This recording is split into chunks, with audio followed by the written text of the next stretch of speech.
Bonjour à toutes et tous. Je suis ravie d'être ici et que la Nef Animation m'ait fait confiance pour modérer cet échange, surtout sur ce très beau projet qu'est In Waves. Je vais te présenter peut-être en 2 mots. Maï, tu es diplômée des Gobelins en 2009 et de la Poudrière en 2011. Tu as réalisé plusieurs courts-métrages, dont Chez moi, qui a été présélectionné au César. Et tu es aussi l'autrice graphique du court-métrage Celui qui a 2 âmes de Fabrice Longuevija. Et surtout, tu as déjà réalisé avec Charlotte Cambon, Cambon de la Valette, l'adaptation des Culottés de Pénélope Bagieux. Et donc là, tu travailles sur le développement de ton premier long métrage qui est In Waves, qui est un roman graphique américain d'E.G. Dungo. Donc on va revenir un peu justement sur la bande dessinée, et qui a un projet qui est produit par Silex Film, qui produit autant des séries, des fictions que du documentaire, et qui en 2014 a notamment créé Silex Animation, donc un studio qui est basé à Angoulême, et qui a dans son catalogue, notamment côté série, Les Kikois, Les Culottés, qui développe actuellement Romantisme, les aventuriers de l'art et Sirène. Peut-être pour commencer cet échange, tu peux nous dire un peu comment tu t'es retrouvée à travailler sur ce projet, qu'est-ce qui s'est passé, parce que je crois que tu as été sollicitée du coup par Silex directement, et nous dire comment tu t'es retrouvée sur ce projet. Du coup, en fait, je bossais déjà avec Silex Film sur l'adaptation de Culotté. Et je pense qu'en fait, la BD est parue juste à la fin de la fabrication en fait, de la série à Angoulême. Et en gros, je pense qu'un jour, on s'est retrouvés à un café avec Priscilla Bertin, qui est la productrice, une des coproductrices en fait, une des productrices en fait, de Silex Film. Et elle m'a parlé en fait de cette BD. Elle m'a dit faut trop que tu lises cette BD qui s'appelle In Waves et tout. C'est une BD sur une histoire d'amour. Bon, elle m'en a pas dit plus que ça. Et du coup, en gros, nous on est très fans de BD avec mon conjoint. Donc dès qu'on l'a vu à la Fnac, je crois, on l'avait pris. Ça avait débuté comme ça. Moi, j'ai commencé à lire et puis je fais mais c'est quoi cette BD sur l'histoire de surf comme moi je suis pas surfeuse de base, en fait, ça m'avait pas tout de suite interpellée en fait comme histoire. Et au fur et à mesure de ma lecture, en fait, du coup, en fait, c'était vraiment une histoire qui m'a vraiment happée en fait dans son récit très intime, dans sa réflexion en fait sur le deuil, sur le chagrin. Quelque chose de très, je sais pas, que l'auteur raconte avec beaucoup de simplicité et de pudeur en fait, et ça m'avait beaucoup touchée. Et genre en gros, je me souviens du moment où je crois que c'était vers la fin un peu du bouquin où il y avait une scène où j'ai fondu en larmes en fait en la lisant. Et c'était beaucoup too much, en fait, c'était beaucoup trop, en fait, et j'ai arrêté, j'ai posé comme ça sur mon canapé, et j'ai fait, bon, c'est un peu intense, il faut que je reprenne la lecture plus tard, mais voilà, en gros, ça m'avait pris peut-être 2 jours à le lire, mais en gros, il y a eu un truc qui était très fort, et auquel je ne m'attendais pas du tout, en fait, en lisant cette BD. Donc en gros, voilà, le temps s'est passé. Moi, après coup, du coup, j'ai bossé en tant que storyboardeuse sur Le Petit Nicolas, le long métrage d'animation qui a été réalisé par Benjamin Massoubre et Amandine Fredon. Et donc entre-temps, Priscilla, elle a réussi à acquérir les droits en fait de In Waves auprès de Nobro. Et je pense qu'en fait, la raison de l'acquisition, c'était vraiment parce que Priscilla est venue avec une proposition d'en faire un film d'animation. Et je pense que parmi peut-être d'autres propositions qui étaient plus pour adapter en live et tout, l'éditeur a préféré en fait la version animation et lui a en fait donné les droits en fait de cette BD. Voilà, donc je pense que les droits ont été obtenus en 2020. Donc après cela, elle m'a rappelé, elle m'a dit, je pense qu'il y a eu le confinement, et à cette époque-là, en fait, comme je sortais aussi en fait de Culotté, des prods et tout, en fait, il manquait un peu de temps en fait pour faire du dessin pour moi, et en gros, j'ai un peu profité aussi de ce temps de confinement pour faire plus des choses personnelles. Et je pense que Priscilla est tombée sur un de mes dessins qui était, je sais pas pourquoi, enfin, il y avait quelque chose qui lui a parlé. Elle m'a dit, mais en fait, j'aimerais trop que tu réalises In Waves. Et je pense que j'étais en panique en fait à l'époque quand on m'a dit ça. J'ai fait long métrage, In Voice, c'est beaucoup trop intense, c'est hyper intime comme histoire. J'ai pas dit oui tout de suite. Je pense que j'ai dit je vais y réfléchir, et en fait en gros j'ai laissé un peu le temps passer. J'ai relu aussi la BD. Et là, elle m'a relancé encore sur le sujet. Et du coup, là, je lui ai fait un très long mail avec toutes mes références. À l'époque, ça a évolué en fait entre-temps, mais en gros, de comment je voyais les choses adaptées aussi en animation pour ce film-là. Et voilà, en fait, du coup, ça s'est un peu passé comme ça, où elle m'a dit go, il faut que tu mettes sur le développement graphique et également sur le travail aussi avec les scénaristes qu'elle avait aussi trouvé en fait de son côté. C'était vraiment elle en fait. D'ailleurs, en fait, parlant de Priscilla, en fait, elle, c'est vraiment une surfeuse depuis tout temps, en fait, et du coup, c'est pour ça aussi, en fait, que la BD lui a beaucoup parlé, en fait, à la sortie. La mer, en fait, c'est vraiment son élément, et en fait, elle nous a rassemblés avec Fanny Buandino et Samuel Doux, qui sont des scénaristes, en fait, qui viennent plutôt du live, qui ont notamment bossé sur des films de Cédric Kahn. Qui travaillent aussi beaucoup sur des thématiques sur les relations amoureuses, le couple. Et donc voilà, en fait, eux, ils ont commencé déjà à faire un traitement, un synopsis en fait structurel en fait pour l'adaptation. Et moi, en fait, quand je suis intervenue, je commençais en fait par le travail graphique en fait dessus. Et est-ce que du coup, avant qu'on parle d'abord peut-être du travail d'adaptation et ensuite du travail graphique, est-ce que tu peux nous faire un petit pitch, parce qu'il y a peut-être des gens qui connaissent pas la BD, sur qu'est-ce que raconte du coup ce film, et ensuite quels étaient justement les enjeux, parce que c'est justement un roman graphique qui a plusieurs temporalités, et donc quels ont été les enjeux dans l'adaptation et les choix que vous avez fait vous pour l'adapter. Du coup, en fait, c'est une histoire autobiographique en fait de son auteur, de AJ. Il raconte comment lui, en fait, il a rencontré sa première ex-copine, en fait, Kristen, quand ils avaient 16 ans, et comment en fait il est tombé amoureux d'elle. Et en fait, suite à cette rencontre, Kristen lui a fait découvrir la passion pour le surf. Lui, qui était en fait plutôt skater en fait de base, il vit en fait en Californie, en fait dans les banlieues californiennes. Donc voilà, en fait, l'histoire parle de ça, de cette histoire d'amour, mais également en fait de la maladie en fait qui va traverser cette relation, parce que Kristen va tomber malade, elle va avoir un cancer des os, et en fait il raconte aussi comment avec tout le cercle familial et amical en fait ils ont essayé en fait de surmonter cette épreuve qui était très dure. Oui, pardon. Pardon, du coup là je suis partie un peu trop loin. Voilà, du coup là c'est la BD. En gros, voilà, on a une partie qui est bleue comme ça, dans les tons monochromes bleus, où AJ va parler en fait vraiment de son histoire, de sa rencontre avec Kristen, et comment il vit aussi en fait, en fait du coup la jeune femme au bout de 10 ans de maladie en fait va décéder, et à l'âge je pense que c'était 25 ans. Donc très tôt, et du coup comment lui aussi en fait il vit ce deuil à travers les vagues, à travers le surf, qui lui a en fait quelque part en fait permis de guérir en fait, enfin de surmonter ce deuil, et puis en fait de trouver un peu une sorte de résilience en fait face à cette histoire qui est très dramatique.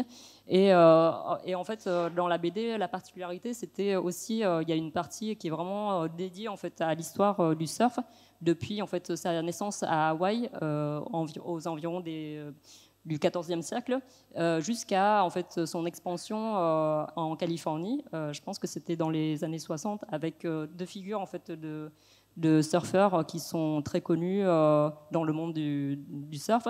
C'est d'abord Duke Kamanoku, qui est un surfeur hawaïen qui s'est installé en fait en Californie, et qui est devenu vraiment la figure de surfeur très populaire en fait, que ce soit à Hawaï ou aux États-Unis.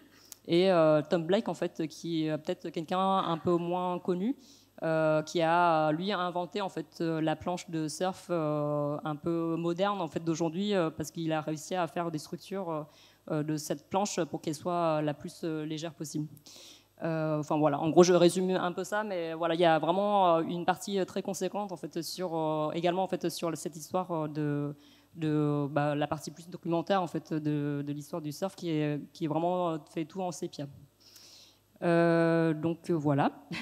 Oui. Et du coup, là, quels sont les choix que vous avez dû faire par rapport à ça? Est-ce que vous avez voulu tout traiter ou est-ce qu'au contraire, justement, vous avez dû enlever des choses? Et comment vous avez décidé d'adapter ça scénaristiquement déjà? Bah oui, effectivement.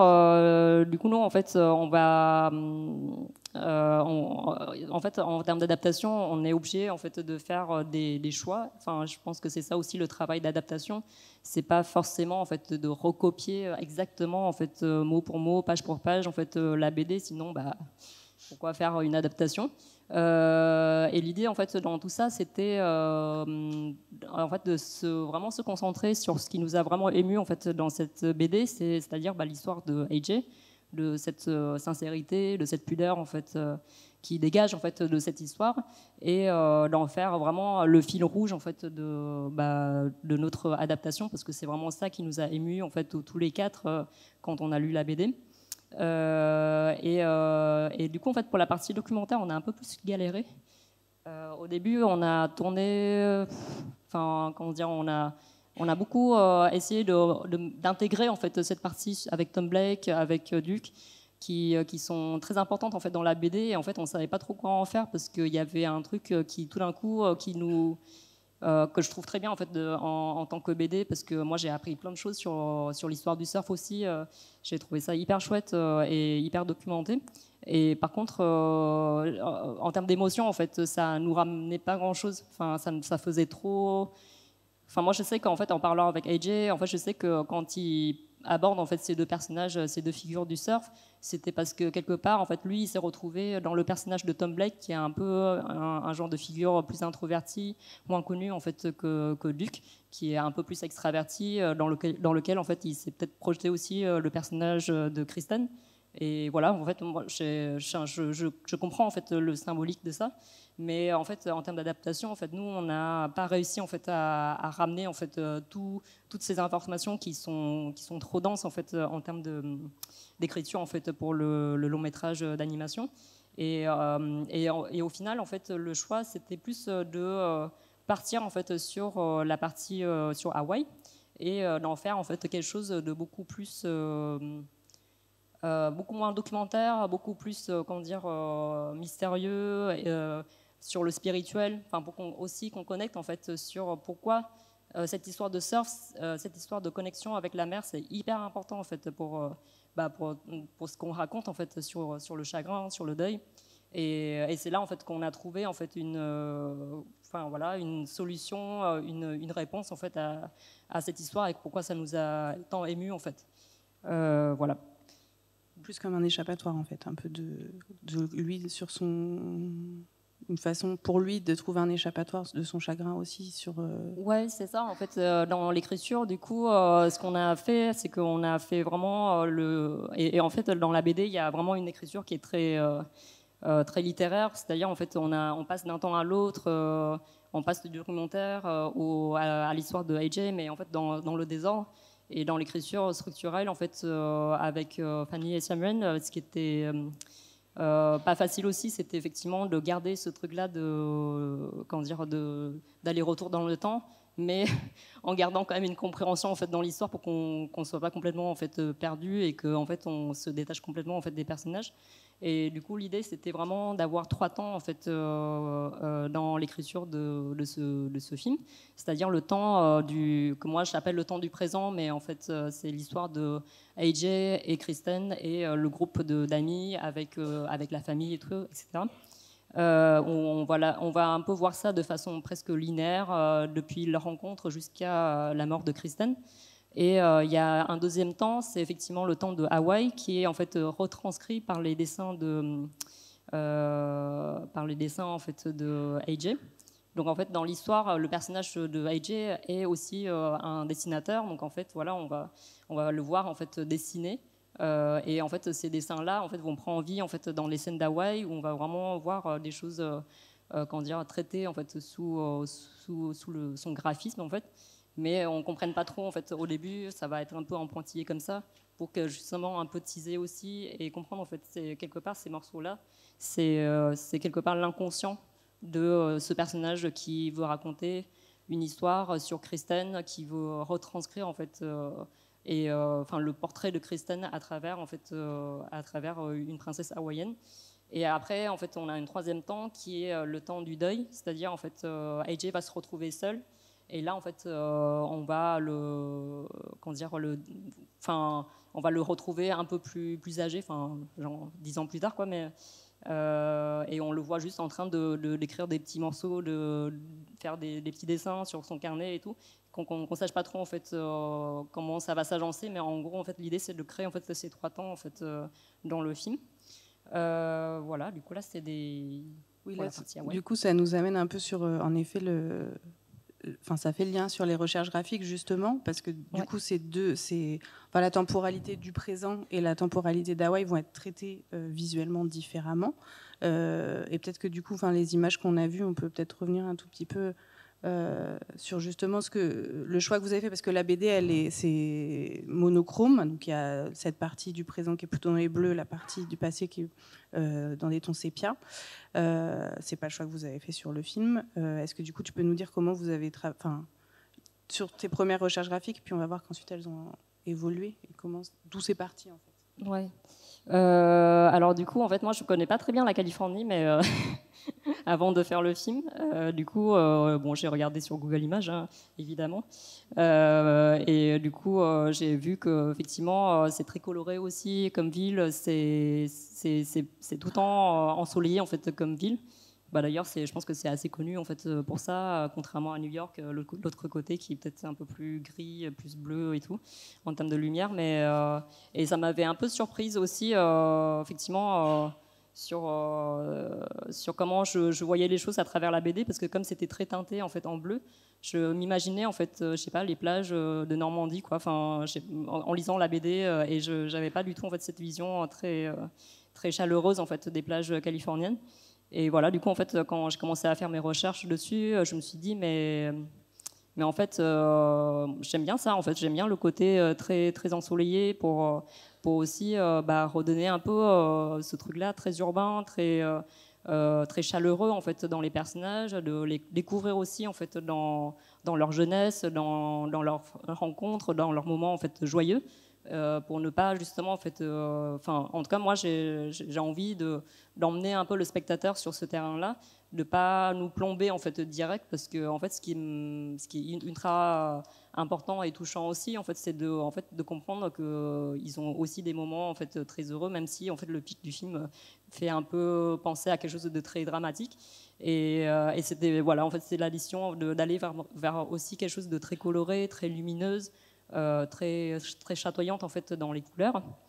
Et du coup en fait de l'autre côté, quand on va aller aborder les temps du deuil en fait où AJ fait son livre, justement ça va pouvoir faire le contre-pied de cet univers très coloré, très un peu façon David Hockney et tout, en fait, avec quelque chose de beaucoup plus un temps orageux, avec plus de couleurs désaturées. Et sur la partie qui parle du passé, en fait, là, du coup, en fait, on va aller sur tout ce qui est noir et blanc, du monochrome, en fait, comme ce qu'avait déjà mis en place en fait AJ dans sa BD.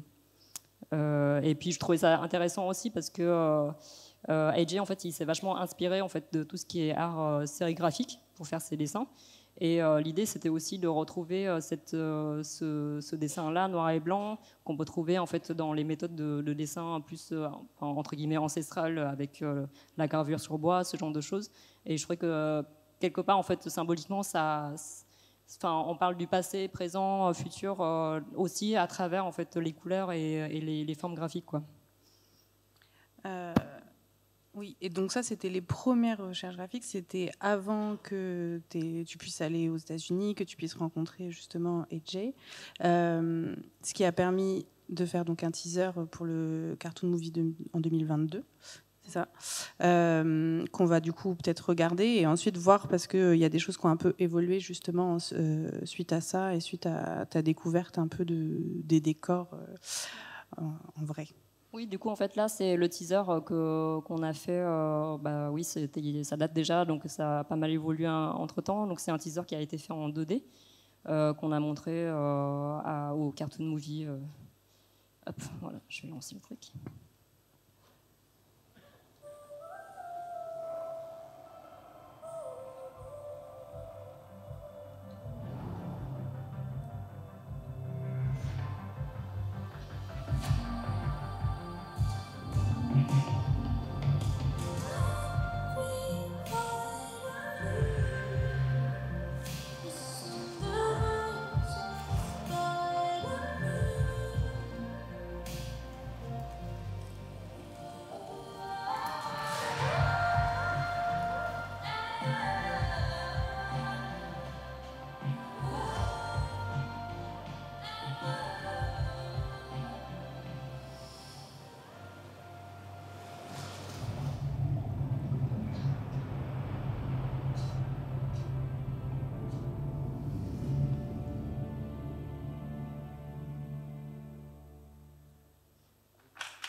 Oui, donc après ce teaser, donc il y a eu du coup cette visite et donc l'évolution un peu donc sur deux choses, autant sur les décors que tu as pu aussi voir.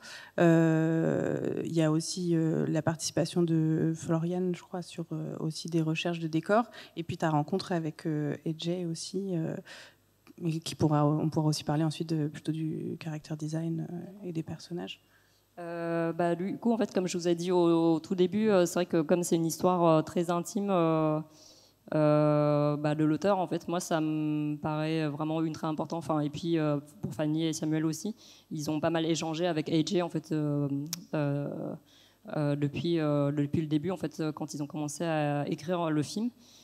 Pour aussi savoir, enfin comprendre en fait qui il est, comment il ressent les choses et tout. Et ça, c'était un processus qui était ultra important pour nous dans l'adaptation. C'est qu'il soit aussi au courant de ce qu'on fait. Donc on lui montre aussi le scénario, les recherches graphiques, etc. Donc en fait, juste après le cartoon movie, j'ai eu droit à un petit, un petit voyage en Californie. Du coup, j'ai tout de suite écrit à AJ. J'ai dit là, j'arrive et tout dans 2 semaines. Est-ce que tu peux m'emmener sur les lieux de l'histoire? J'ai envie d'aller là, là, là et là. Donc en gros, je lui ai fait une grosse liste de courses et il était super sympa parce qu'en fait en Californie tout le monde se déplace en voiture et moi j'avais pas de voiture et en gros il m'a dit ok là j'ai un peu de temps et tout entre deux projets de BD et tout je t'emmène et franchement pendant 1 semaine en fait il m'a emmené à tous les endroits qui s'est déroulé en fait dans l'histoire en fait de sa BD et dont on s'inspire aussi pour faire le film. Et c'était ultra chouette. Là, par exemple, c'est une photo de son ancienne maison, avec lui assis derrière aussi la maison de Kristen, qui est toujours la maison des parents de Kristen. Là, c'est son école d'art. Après, c'est un grand skater, donc en gros, il passe sa journée à skater et il était genre trop content parce que du coup, ça lui a donné en fait du temps pour aller skater aussi. Donc moi, j'ai essayé de skater un peu, mais je me cassais tout le temps la gueule, donc j'ai un peu arrêté. Mais en gros, ouais, il m'a emmené dans le skatepark de son enfance, un peu les canaux aussi qui sont secs là en Californie, qui sont à côté des usines et tout. Bon, là, on voit qu'il y a l'eau qui se déverse de l'usine, je sais pas ce que c'est, mais en gros, voilà, c'est vraiment des endroits qui fréquentent en fait en tant que skater. Et parce que je sais qu'au début, j'avais fait une image d'un fameux skatepark en fait devant Venice Beach, qui est très très connu en fait par le monde des skaters. Et il me dit non, mais en fait là, c'est pas du tout un endroit où j'y vais. C'est vraiment un truc pour les gens très très très connus en fait dans le monde du skate. Et du coup, c'est pour ça aussi, c'était ultra important en fait qu'il puisse en fait m'expliquer c'est quoi réellement lui en fait ses coins de skate, ce que lui il pratique comme type de skate aussi. Donc voilà, donc là par exemple j'ai plein de vidéos de lui qui skate et du coup ça va faire des bonnes refs aussi pour l'animation plus tard. Donc là les plages et j'ai passé aussi du temps, beaucoup de temps à dessiner les plages, soit d'après photo ou alors voilà quand je faisais des croquis là-bas, mais en gros, c'était aussi une façon de s'imprégner en fait de tout cet univers très californien, de cette culture skate, surf en fait qui est assez particulier en fait là-bas. Donc voilà, et puis là, c'est un peu mes références en fait visuelles quand j'ai démarré le film et puis qui est resté encore aujourd'hui. Donc là, comme je vous ai dit, en fait tout le côté très pop, coloré en fait de Hockney et en contrastant un peu avec du Hopper qui est un peu plus dans les tons sombres et graves en fait pour les parties comment dire plus introspectives. Et puis en fait il y a aussi en travaillant sur ce projet, j'ai découvert aussi Raymond Petitbon qui est vraiment dont je pense que AJ s'inspire beaucoup avec tous ces traits là, ces hachures là pour représenter en fait la vague, et j'ai trouvé ça très chouette. Donc c'est aussi des refs en fait pour le film. Et je m'inspire aussi des photographes en fait américains, notamment de William Eggleston, qui fait des photos dans les années 70. Mais je trouve qu'il y a un truc qui est assez chouette en fait dans ces photos, c'est que en gros il y a le côté un peu industriel, pop, coloré, mais il y a quand même un côté un peu vintage dans l'image, un petit peu, enfin légèrement, je sais pas, intimiste, que je trouve ultra intéressant. Évidemment, mid-90s pour tout ce qui est l'univers de skate californien. Voilà. Donc ensuite, j'ai fait appel à Floriane Marchix, qui est une amie à moi. On a fait les Gobelins ensemble en fait, et elle en fait après elle est partie aux États-Unis pour bosser à DreamWorks. Donc en fait du coup à mon voyage en Californie, j'ai repris contact avec elle et je fais mais ça te dirait pas de bosser avec moi? Et en fait je pensais qu'elle allait dire non parce que comme elle bosse chez DreamWorks et j'imagine qu'elle bosse sur différents développements en même temps. Et elle m'a dit oui avec plaisir et tout, en ce moment j'ai rien et tout, enfin si j'ai des trucs mais je pense que je peux dégager du temps pendant un mois pour faire des recherches pour le film. Et donc en gros en fait on a refait le tour en fait des lieux. Donc on est même allé à l'école, au lycée en fait de AJ. On est allé chez les parents de nouveau, on est allé sur des plages. Et là, en fait, elle nous a fait genre plein de dessins qui sont trop beaux, qui sont trop chouettes et tout, parce qu'elle, elle a vraiment cette vision-là. Ça fait 10 ans en fait qu'elle vit aux États-Unis aussi, donc en fait, elle connaît vraiment le paysage californien. Et c'est ça, en fait, aussi de rajouter de l'authenticité et pas juste se baser en fait sur des images sur Google Images, quoi. Donc voilà. Et du coup, en termes d'authenticité, justement, ce voyage, ça a aussi été l'occasion de rencontrer ces personnes que, en fait, on rencontrait dans la BD, donc qui étaient un peu fictifs et qui ont dû devenir réelles. Et donc ensuite, ça devient aussi un challenge de donner vie à ces personnes à l'écran, j'imagine. Donc comment est-ce que vous avez réfléchi sur le design des personnages et quels ont été, c'est que tu me disais sur le personnage de Kristen notamment, qui du coup, elle n'est plus là. Donc comment est-ce qu'on réfléchit à ça? Et quelle est la responsabilité un peu de créer ces personnages-là? Effectivement, en fait, du coup là, je vais vous montrer les premières recherches que j'avais faites pour le personnage d'AJ. Là, c'était vraiment les premières recherches au tout début, quand je l'ai pas encore rencontré. Du coup, ça a évolué en fait entre temps, parce que quand je l'ai rencontré, en fait, je me suis dit mais c'est trop dommage, parce que là, je suis en train de faire un film sur des gens qui existent encore dans la vraie vie, quoi. Et il y a quelque part, on reprend même leurs prénoms, les événements ressemblent beaucoup en fait à la BD, même s'il y a des choses qu'on a réadaptées. De pas s'appuyer en fait sur eux, en fait, parce qu'ils ont aussi une sorte d'authenticité, et pas juste je sais pas, trouver des références sur d'autres acteurs, actrices pour le film, quoi. Donc voilà, en gros j'ai trouvé plein de références en rencontrant tous ces personnages, également j'ai été voir la famille de Kristen aussi. C'était un peu intense en fait comme moment parce que c'était un moment où je m'attendais pas à les voir aussi. En gros, AJ m'a emmené en fait chez eux et il m'a dit mais en fait il y aura les parents de Kristen et tout. Et genre j'ai fait quoi? Comment ça? Et du coup c'était un peu un moment un peu enfin je sais pas, j'étais vraiment hyper stressée parce que je savais pas trop comment ils allaient le prendre en fait.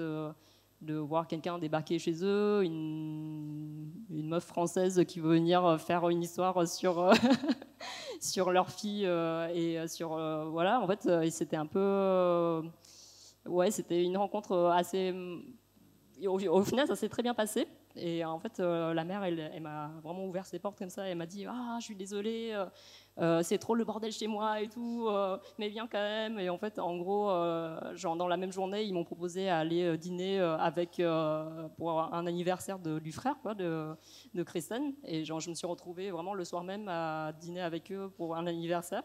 Et c'était assez enfin je sais pas, il y avait un truc qui se dégageait en fait chez ces gens-là qui étaient vraiment ultra bienveillants, qui étaient vraiment ouais enfin c'est ça m'avait vachement touché aussi quoi. Et donc voilà, c'était comme AJ quoi, enfin des gens qui étaient assez simples, assez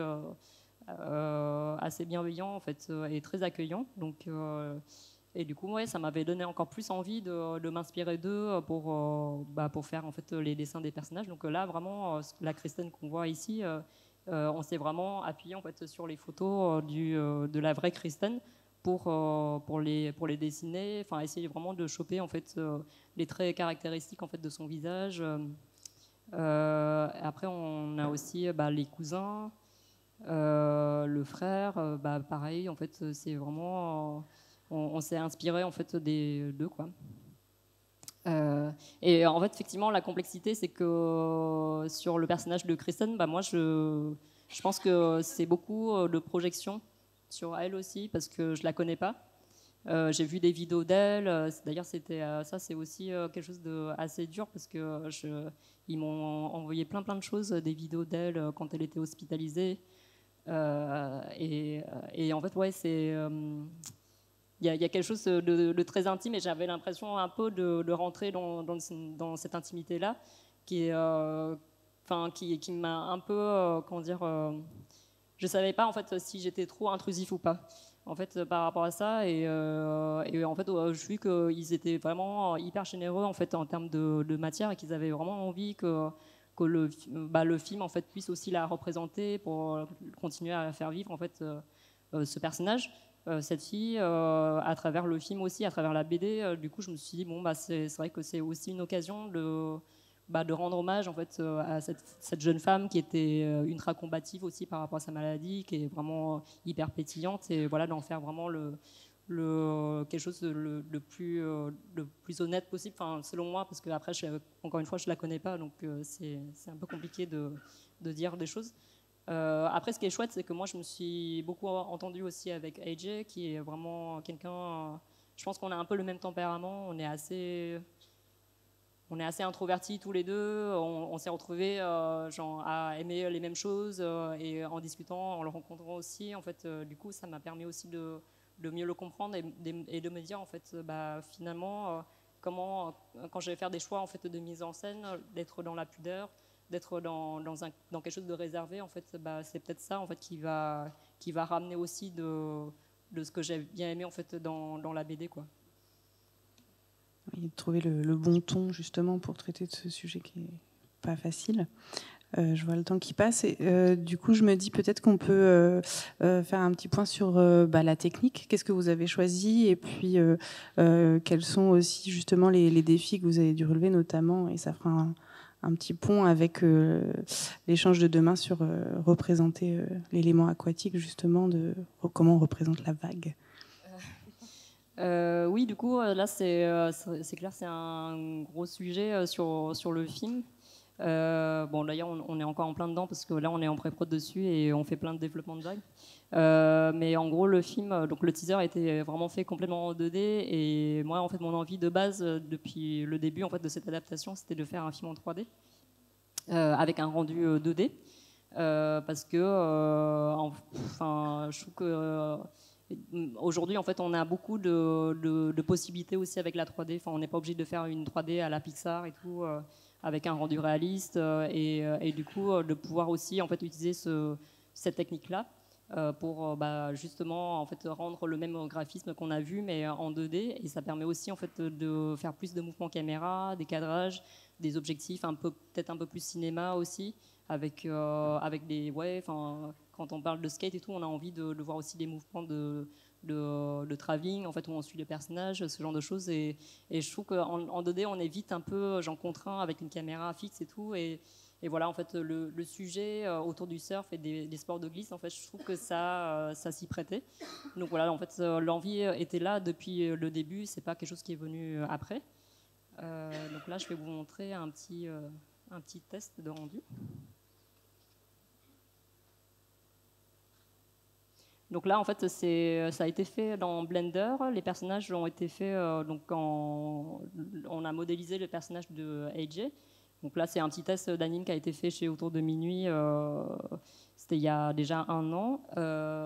En gros, en fait, l'idée, parce qu'en fait, en 3D, on sait qu'il y a quand même des contraintes techniques, du genre les cheveux, les objets un peu mous, comme les vêtements. En fait, ça, c'est un peu compliqué en 3D. Donc, ce qui est chouette avec Blender, c'est que en fait, on peut vraiment mixer en fait les deux techniques dans la même interface et d'avoir la 3D plus les cheveux là, comme vous avez vu. C'est vraiment quelque chose en fait qui a été redessiné après coup. Je vais relancer un peu ça. Qui a été redessiné en fait en anime 2D pour vraiment garder cette fluidité en fait et ce côté organique que moi j'aime bien aussi dans l'animation 2D quoi. Et là, en parlant de mouvement de skate, là par exemple c'est un plan qu'on a fait pour le teaser 2D et j'étais un peu frustrée parce que je trouve que qu'on n'emportait pas assez en fait dans la perspective avec juste un décor fixe. Et c'est un test de caméra mapping qu'on a fait après coup sur le même plan quoi.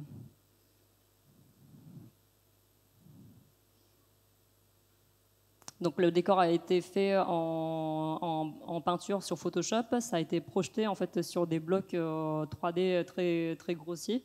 Mais ça, je trouve quand même que ça marche déjà pas mal. Et en gros, en fait, ça nous permet de faire ce mouvement de caméra qui avance en fait dans la perspective, qui se prête un petit peu à des moments d'évasion que je trouve chouette en fait pour le film. Là, en fait, du coup, c'est vraiment les tout premiers tests de vagues. Ça a vachement évolué depuis, mais l'idée aussi, c'est que comme le film parle aussi du surf, c'est-à-dire que nous, en fait, de base, en parlant avec Christophe C, en fait, qui a Autour de Minuit, qui a notamment travaillé en fait sur J'ai perdu mon corps. Donc lui, il a vraiment déjà cette expérience de la 3D, 3D 2D, quoi. Et il m'a dit, ouais, en fait, les vagues et tout, ça va être un peu compliqué à faire en simulation. Enfin, la simulation, c'est, je sais pas si tout le monde connaît, mais enfin, en gros, ça demande beaucoup de temps de travail en fait sur la simulation. Et l'idée, c'est d'avoir vraiment une vague qui est comme une sorte de pantin en fait qu'on peut animer en fait en fonction de comment on va placer la vague avec le surfeur par-dessus. Donc là, l'idée, c'est vraiment d'avoir ça en fait pour la fabrication du film, d'avoir une vague qui est contrôlable. Et comme ça, on peut vraiment faire l'interaction entre les personnages qui surfent dans l'eau et la vague en elle-même. Après, il y a quand même des choses de nouveau un peu compliquées à faire en 3D. Donc l'idée, pareil aussi, c'est de vraiment faire des tests en fait de pouvoir aussi utiliser la 2D en fait pour combler en fait ces manques. Donc là, par exemple, c'est un test très rough d'anime FX 2D avec des splashs en fait quand par exemple un personnage va ramer en fait les impacts d'eau dans l'eau est quelque chose d'assez compliqué à faire en 3D. D'ailleurs, du coup, le test a été fait par Mouloud Oussid qui va faire la présentation demain sur Pour présenter l'élément aquatique, voilà, enfin, qui participe à la discussion. Donc voilà, vous pouvez le voir demain. Et voilà. Et du coup, pour peut-être finir sur ça, on a aussi fait des tests sur la partie Hawaï, parce que l'idée c'était aussi garder le graphisme de l'auteur avec ces motifs-là qui bougent en fait. Et je trouve que ça c'est aussi une galère en fait à faire en 2D. Donc on a fait des tests en fait de vagues 3D sur ce type de plan. Voilà. Alors, je ne sais pas niveau temps, mais peut-être avant de laisser les questions, je veux juste nous dire où vous en êtes là en ce moment du projet, en termes d'avancement, de calendrier. En ce moment, du coup, on est en train de faire la V2 de l'animatique. Donc, on a eu un peu de temps déjà pour faire une première version montée en fait du storyboard du film. Il y a eu pas mal d'adaptations déjà en fait à partir du scénario. Et là, en fait, à la rentrée, du coup, j'ai montré l'animatique au scénariste, à Fanny et Samuel, pour aussi voir ce qu'ils en pensent, quoi, parce que il s'est passé du temps en fait entre le moment où ils écrivent et moi je fais le storyboard. Et du coup, en fait, c'était très chouette parce que ça a permis aussi d'avoir un travail de ping-pong entre le travail d'écriture et le travail de mise en scène. Et actuellement, du coup, moi, je viens de terminer en fait une deuxième réécriture, en fait, passe de réécriture avec eux sur la base de l'animatique qu'on avait fait là en juillet. Et on retravaille en fait à partir de ça pour resserrer aussi le film parce que effectivement, on s'est rendu compte qu'il y a un peu des moments de longueur, des choses qui sont encore un peu en trop. Et l'idée aussi, c'est de pouvoir en fait rentrer le film dans en dessous de 80 minutes. Parce que le budget, voilà, c'est un peu tendax. Et du coup, en fait, de pas surproduire en fait des choses, parce qu'on sait déjà qu'on a des problématiques avec l'eau, en fait, qui est vraiment pas simple en fait en animation. Et en plus, vu que le film, on peut pas s'en passer de ces plans d'eau. Comment on va faire en fait pour réussir en fait à quand même garder ces plans d'eau bien faits, sans faire des concessions en fait techniques dessus. Donc l'idée c'était aussi de raccourcir, simplifier aussi des choses en termes de mise en scène. Et du coup en ce moment on fait chez Autour de minuit, il y a la pré-production qui a commencé avec toutes les modélisations des personnages. Il y a aussi le développement de la vague 3D en fait qui est en cours. Bientôt aussi il y a Gaoshan qui est à La Réunion qui va rentrer dans le tempo pour faire ce qu'on appelle le crash test. Enfin, le mot fait très peur, mais en gros, l'idée, c'est faire des tests en fait, le pipeline en fait, de production avec ce qu'on envisage de mettre en place, du genre, du coup, l'animation sera faite là, la modé sera faite là, et comment en fait, on agence en fait, tout le monde autour de cette manière de faire. En fait. Voilà. Très bien. S'il y a des Alors, questions. vous avez la parole.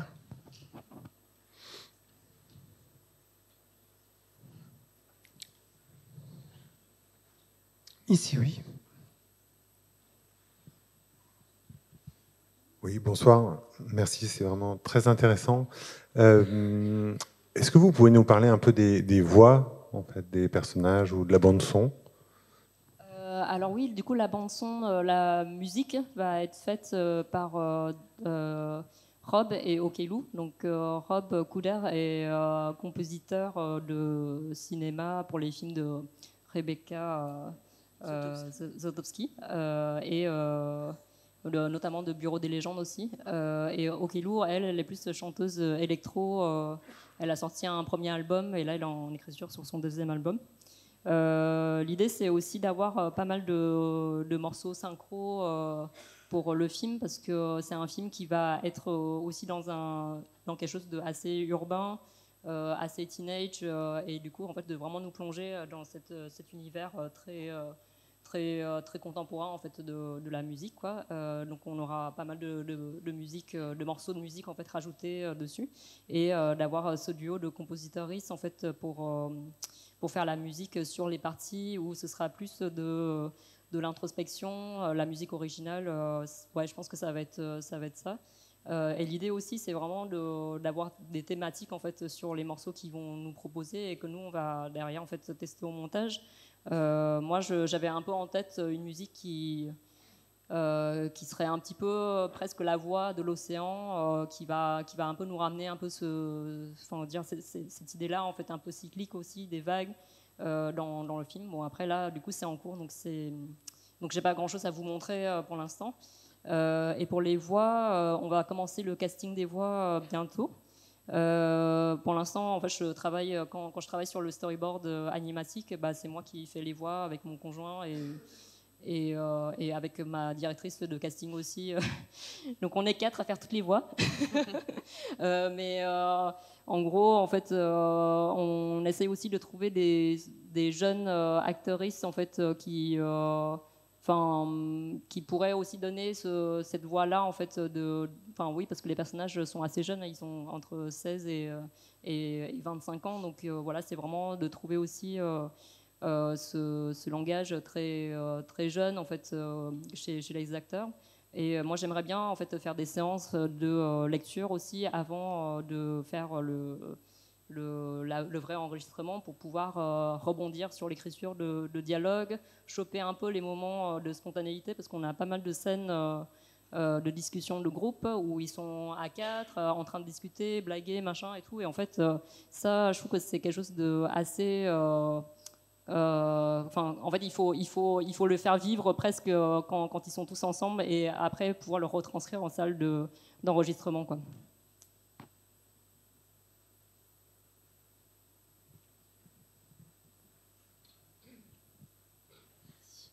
Bonjour. À la différence d'Eugène, vous faites un film sur des gens qui existent encore. Est-ce qu'il y a de la pression vis-à-vis de vraiment retranscrire ces gens de manière authentique, ou est-ce que vous vous permettrez des scènes un peu plus oniriques, par exemple, ou un peu plus imagées? Il y a un parti pris assez réaliste quand même en partie réaliste sur le travail de documentation que j'ai fait, même sur les décors que vous avez vus. L'idée c'est vraiment de retranscrire vraiment la Californie dans laquelle eux ils vivent et pas la Californie un peu carte postale aussi qu'on montre, quoi. Du coup, oui, je pense que et puis même en fait dans leur identité, parce que en fait c'est des Américains d'origine philippine. Du coup, moi en fait dans les dessins, tout de suite ça a pas, enfin j'ai vraiment fait le parti pris en fait de voilà retranscrire en fait leurs origines et puis même peut-être dans les voix en fait pour les parents. Peut-être de choisir aussi des acteurs et des actrices d'origine philippine en fait pour faire les voix. Donc oui, il y a une sorte de recherche presque de réalisme en fait à travers cette mise en scène là. Et d'un autre côté, en fait, je trouve que l'animation permet en fait de faire en fait cohabiter cet univers réaliste et cet univers onirique, parce que dans le film en fait on aura également des univers, des moments assez oniriques en fait sur même les parties très réalistes. Par exemple, à un moment quand AJ va retrouver Kristen dans l'hôpital, ses draps vont peut-être se transformer en vagues, comme si finalement le motif de vague va devenir quelque chose qui va l'envelopper, la sauver un peu de l'élément hospitalier aussi. Et puis il y a aussi la partie qui est dans Hawaï finalement, qui va être traitée de façon assez onirique, quoi, à travers le dessin. Donc ouais, en fait, je pense que c'est ça aussi l'intérêt en fait de le faire en film d'animation, c'est qu'on puisse en fait presque faire cohabiter en fait cet univers-là, un peu documentaire, réalisme et ces moments d'échappatoire en fait oniriques. Bonsoir. Merci, bravo pour votre projet. Je revenais sur le côté technique, sur le choix de Blender. Je suis assez étonné parce que j'ai l'impression que c'est pas un logiciel qui est beaucoup utilisé pour l'instant dans les studios d'animation. Et je voulais savoir comment ce choix avait été fait et comment il avait été reçu par les studios, en fait. Merci. Alors du coup, ouais, moi En fait, j'ai pas mal entendu parler de Blender ces 2 dernières années, parce qu'ils ont quand même vraiment développé, en fait, comme c'est un logiciel open source, du coup, gratuit, quoi, et qui a été vraiment beaucoup agrémenté par pas mal de gens qui travaillent dans l'anime, je pense que dans le jeu vidéo, même architecture et tout, etc. Et c'est vraiment la rencontre avec Christophe Seux, en fait, qui travaille comme CGSup autour de minuit, en fait, qui m'a fait vraiment découvrir plus de fonctionnalités de ce logiciel. Autour de minuit, ils ont fait leur dernier film récemment, je crois que c'est Unicorn Wars, qui était full Blender, et c'était un peu la même technique aussi. Et ce qui est bien en fait avec ce logiciel, c'est que on n'est pas obligé de passer par des process trop lourds en fait de rendu. Après,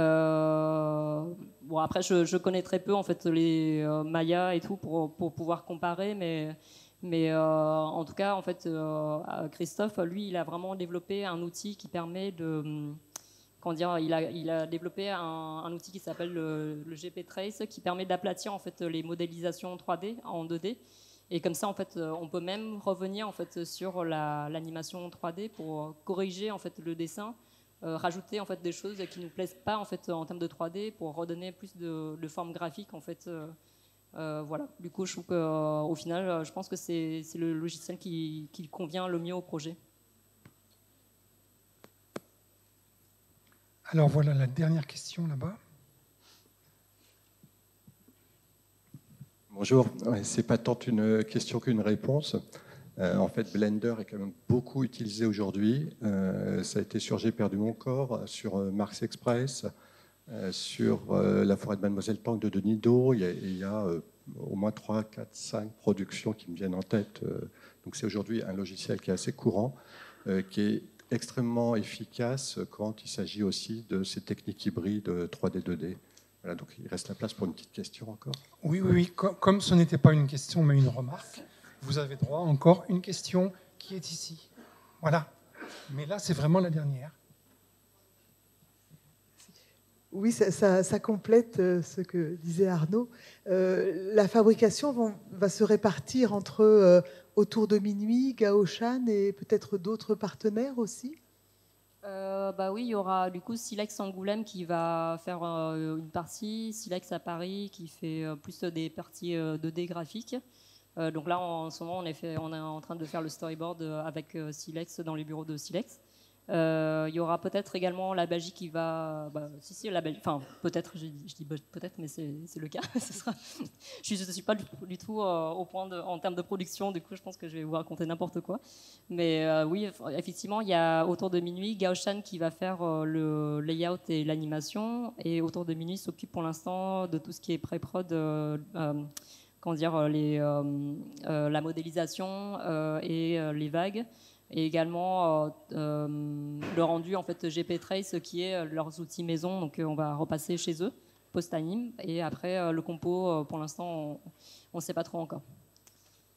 Merci beaucoup. Bon vent à InWaves. Merci beaucoup.